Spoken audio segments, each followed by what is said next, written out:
સ્વામિનારાયણના સંતો દ્વારા ભગવાન દ્વારકાધીશના વિરુદ્ધમાં અણછાજતો વાણી વિલાસ કરવાના મામલે સોમનાથ સોમપુરા બ્રાહ્મણોએ ગીર સોમનાથ કલેક્ટરને આવેદન આપીને સ્વામિનારાયણ સંપ્રદાયના સંતોની માનસિકતા સામે વિરોધ નોંધાવ્યો। સ્વામિનારાયણ સંપ્રદાયના સંતો સનાતન ધર્મના દેવી દેવતાઓ વિરુદ્ધ અવારનવાર નિવેદન કરીને વિવાદ ઉભો કરે છે। આવા સંતો વિરુદ્ધ કાયદેસરની કાર્યવાહી થાય તેવી આવેદનપત્રમાં માંગ કરવામાં આવી। जय श्री सोमनाथ। हूँ जयवर्धन तुलजाशंकर जानी, श्री सोमपुरा ब्राह्मण समाज उपप्रमुख।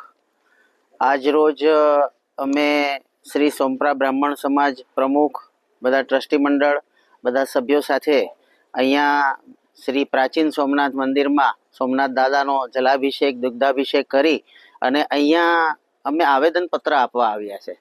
खास करीने आवेदन पत्र आपवानुं कारण ए छे के सूरतनी अंदर लंपट साधु अमे कहीए छीए, एमनुं नाम लेवुं मने योग्य नथी लागतुं कारण के नाममां पण कंईक अपमानजनक शब्दो आवे એટલે એનું નામ નથી લેવું, પણ એ લંપટ સાધુઓ તરફથી સ્વામિનારાયણના લંપટ સાધુઓ તરફથી વિગત 1.5-2 વર્ષમાં ક્યારેક હનુમાનજીનું અપમાન કરવામાં આવે છે, ક્યારેક જલારામ બાપાનું અપમાન કરવામાં આવે છે।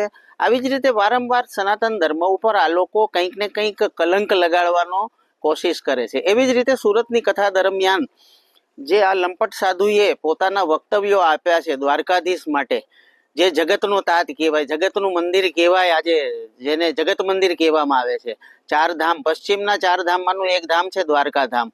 तो त्याना माटे ए साधुए एवुं वक्तव्य आप्युं छे के त्यां द्वारकाधीशनो वास नथी, द्वारकाधीश त्यां बीजे अमारा धाममां वसे छे, एटले ई स्वामिनारायणजी आगळ आवेला। એટલે હવે સનાતન ધર્મમાંથી જ ઉદ્ગમ પામેલો આ સ્વામિનારાયણ ધર્મ છે અને હવે સનાતન ધર્મ ઉપર આવી રીતે નવા ટિપ્પણીઓ કરી અને એકચ્યુઅલી સાબિત શું કરવા માંગે છે, કલંકિત વારંવાર કરે છે। તો આ વસ્તુને ક્યારેય સાંખી નહીં લેવાય અને સોમપુરા બ્રાહ્મણ સમાજ ગુગડી સમાજના સહયોગમાં આ આજે અહીંયા આવેદનપત્ર આપવા આવ્યા છે। કલેક્ટર સાહેબને અમે લોકોએ આવેદનપત્ર આપ્યું છે અને એમને વિનંતી કરી છે કે અને આવી રીતે ઘણા બધા ભલતા જ વક્તવ્યો આપે છે। આની સાથે દ્વારકાધીશજીનું અપમાન તો ઠીક છે, સાથે સાથે પાછા એમની સેવા કરતા જે એમના દાસ છે, આજે અનાદિકાળથી એમની સેવા કરે છે ગુગડી સમાજ, એમને પણ લાલચી કીધા છે। એટલે અપશબ્દોનો બધા પ્રયોગ કરે છે। સનાતન ધર્મને આ છાજે એવું છે જ નહીં અને એ ક્યારેય સાખી ન લેવાય। એટલે એના સહયોગમાં સોમપુરા બ્રાહ્મણ સમાજના પ્રમુખ ઉપપ્રમુખ સાથે બધા સભ્યો સાથે અહીંયા અમે આવેદનપત્ર આપવા આવ્યા છે અને કલેક્ટર સાહેબ શ્રીને વિનંતી કરી છે કે તેઓ અમારી જે કંઈ પણ આવેદનપત્ર છે એ મુખ્યમંત્રી સુધી પહોંચાડે અને અમે તો એવું ઈચ્છીએ છીએ કે આમના ઉપર આવા લંપટ સાધુઓ ઉપર એવો કોઈ કાયદો બનાવો કે દંડાત્મક કાર્યવાહી થવી જોઈએ, કારણ કે આવી રીતે ક્યારે છાસવારે પોતાના વક્તવ્યો દેતા જ રહી છે અને સનાતન ધર્મને કલંકિત કરે છે।